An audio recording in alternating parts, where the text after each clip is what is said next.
नमस्कार मित्रांनो, माझं नाव आहे सिद्धार्थ परेट। व्हिडिओला एंडपर्यंत नक्कीच बघा। नितीनजी आपल्याला काही माहिती देणार आहेत, तर चला मग आपण व्हिडिओ सुरू करूयात।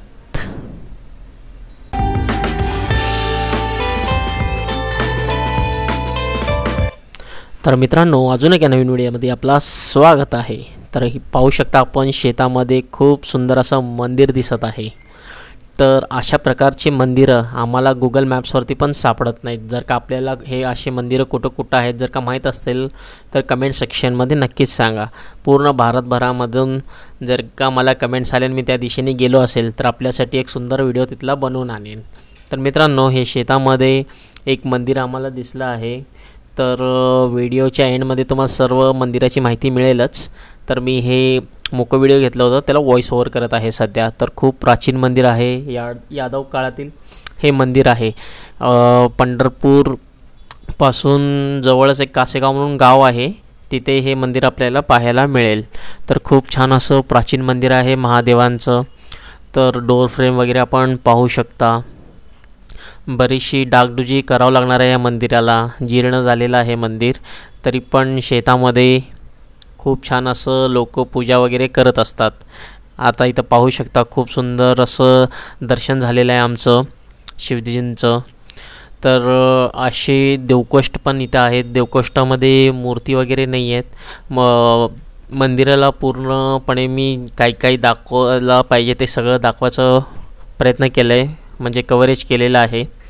तर खूप छान अशी इथे मोठी प्रचंड मोठी शिवजींची मूर्ती आहे, महादेवाचे पिंड आहे। तर मस्त आम्ही इथं दर्शन घेतलेलं आहे, पाहू शकताय तुम्ही। मस्त इथं पूजा झालेली होती महादेवांची। तर खूप छान असं वातावरण होतं, संध्याकाळची वेळ होती। ऑलमोस्ट आम्ही दिवसभर फिरून या मंदिरापर्यंत पोचलो होतो। बरेचसे अजून या गावातील व्हिडिओज पण येणार आहेत, ते पण आपण पहा चॅनलवरती। तर हे असं मंदिर आहे बाहेरून।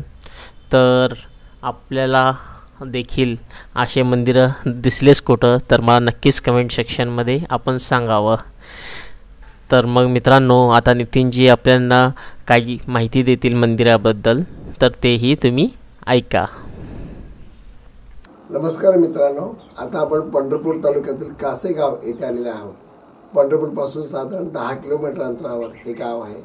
गावापासून 1-1.5 किलोमीटर अंतरावर सुंदर असं हे यादव काळातील महादेव मंदिर आहे।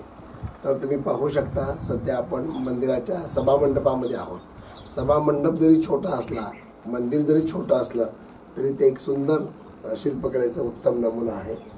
तर हा जो भाग आहे सभामंडपामध्ये आलेला आहोत, अंतराळ आणि गर्भगृह इतकं सध्या शिल्लक आहे। तर तुम्ही पाहू शकता की अंतराळ भागामध्ये 2 देवकोष्ठक आहेत। दोन्हीही देवकोष्ठक रिकामे आहेत, कधी काळी इथं मूर्ती नक्कीच असणार। हे गर्भगृहाचं प्रवेशद्वार आहे, एकच स्तंभशाखा आहे। इथं मात्र अत्यंत वैशिष्ट्यपूर्ण आहे, मध्यभागी गणपती आहे आणि एका साईडला चामरधारिणी आहे, हवा घालणारी, आणि एक योगी तपस्वी ध्यान करत बसलेलं दाखवलेलं आहे। आणि आकाशातून गंधर्व पुष्पमाला घेऊन आलेले आहेत असं त्यांनी दाखवलेलं आहे, आणि ते गणपतीच्या मस्तकावर वाहतात असा एक प्रसंग दाखवलेला आहे।